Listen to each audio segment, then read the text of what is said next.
A few moments later. Assalamualaikum warahmatullahi wabarakatuh. Perkenalkan, nama saya Muhammad Al-Safiq Nur Majib. Saya dari HTN 5A dengan NIM 106220077 ingin menjelaskan tugas tentang Kapita Selekta Hukum Tata Negara.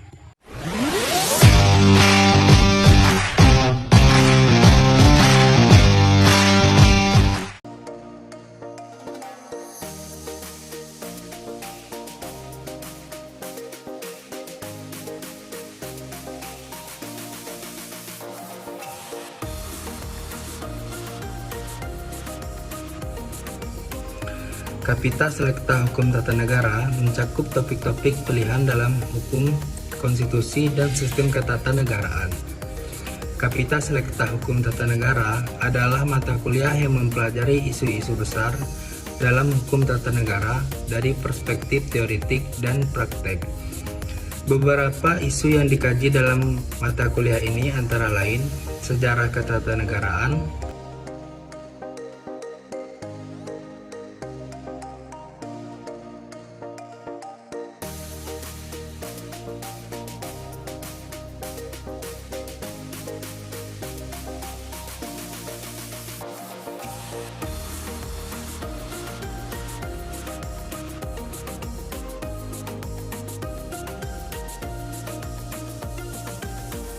politik hukum,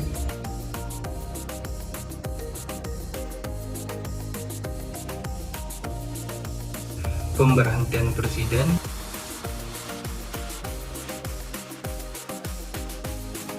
pemilu dan partai politik,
hukum tata negara darurat.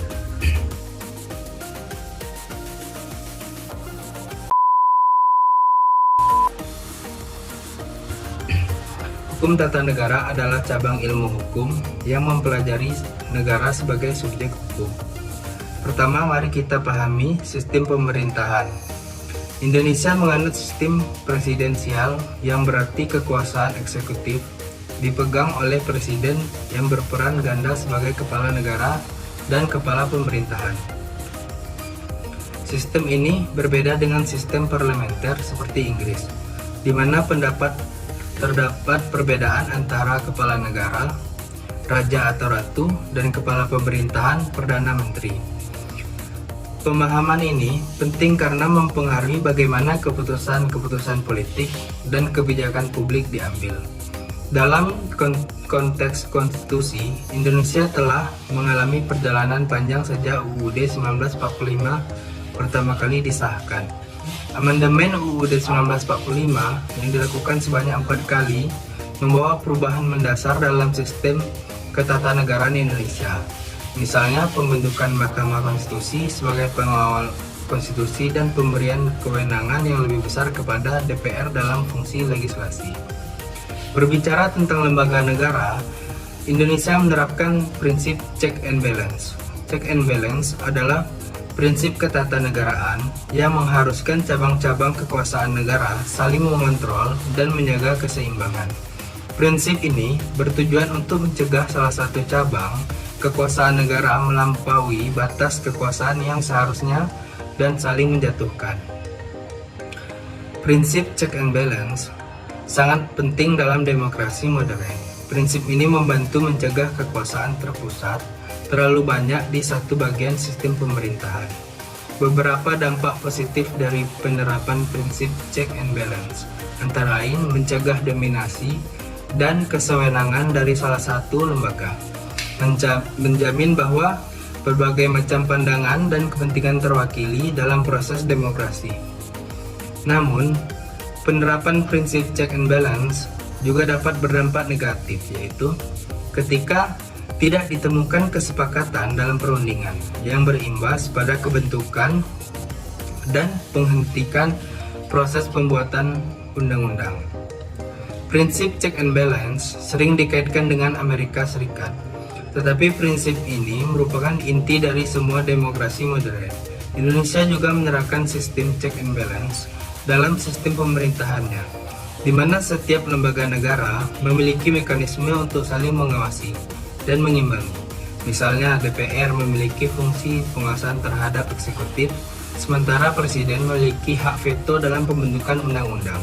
Mahkamah Konstitusi dapat membatalkan undang-undang yang bertentangan dengan konstitusi melalui mekanisme judicial review. Judicial review adalah mekanisme pengujian peraturan perundang-undangan yang dilakukan oleh lembaga yudikatif. Proses judicial review dapat dijelaskan dalam beberapa tahapan sebagai berikut. 1. Tahapan permohonan. 2. Tahapan registrasi. 3. Tahapan pemeriksaan pendahuluan. 4. Tahapan pemeriksaan persidangan. A. Sidang pemeriksaan. B. Sidang pleno. 5. Tahapan putusan. Tahapan pelaksanaan. Jangka waktu. Pihak yang terlibat. Aspek yang penting dalam proses. Yang terakhir, output dari proses. Proses judicial review ini merupakan mekanisme penting dalam menjaga konstitusionalitas peraturan perundang-undangan dan melindungi hak-hak konstitusional warga negara. Aspek penting lainnya adalah demokrasi dan pemilu. Indonesia menganut sistem demokrasi Pancasila yang memiliki ciri unik, menggabungkan nilai-nilai demokrasi universal dengan nilai-nilai kearifan lokal. Pemilu merupakan perwujudan kedaulatan rakyat yang dilaksanakan secara langsung, umum, bebas, rahasia, jujur, dan adil. Otonomi daerah merupakan konsekuensi dari luas wilayah Indonesia dan keberagaman kondisi daerah. Melalui desentralisasi, daerah memiliki kewenangan untuk mengatur urusan pemerintahannya sendiri, kecuali urusan yang menjadi kewenangan pusat seperti politik luar negeri, keamanan, dan moneter. Untuk memahami lebih dalam, mari kita contoh konkret. Ketika terjadi penyelesaian hasil pemilu, proses yang melibatkan berbagai aspek hukum tata negara, Mahkamah Konstitusi akan menangani peradilan ini menggunakan prinsip konstitusional dan keputusannya bersifat final dan mengikat. Ini menunjukkan bagaimana berbagai elemen dalam sistem ketatanegaraan saling terkait dan bekerja sama. Apakah Anda tertarik untuk mendalami salah satu aspek tertentu? Misalnya, kita bisa mengeksplorasi lebih jauh tentang bagaimana proses judicial review bekerja dalam praktik, atau bagaimana sistem check and balance diterapkan dalam hubungan antar lembaga negara. Itulah penjelasan singkat dari saya tentang hukum, tentang Selecta Capita. Sekian dari saya. Terima kasih. Assalamualaikum warahmatullahi wabarakatuh.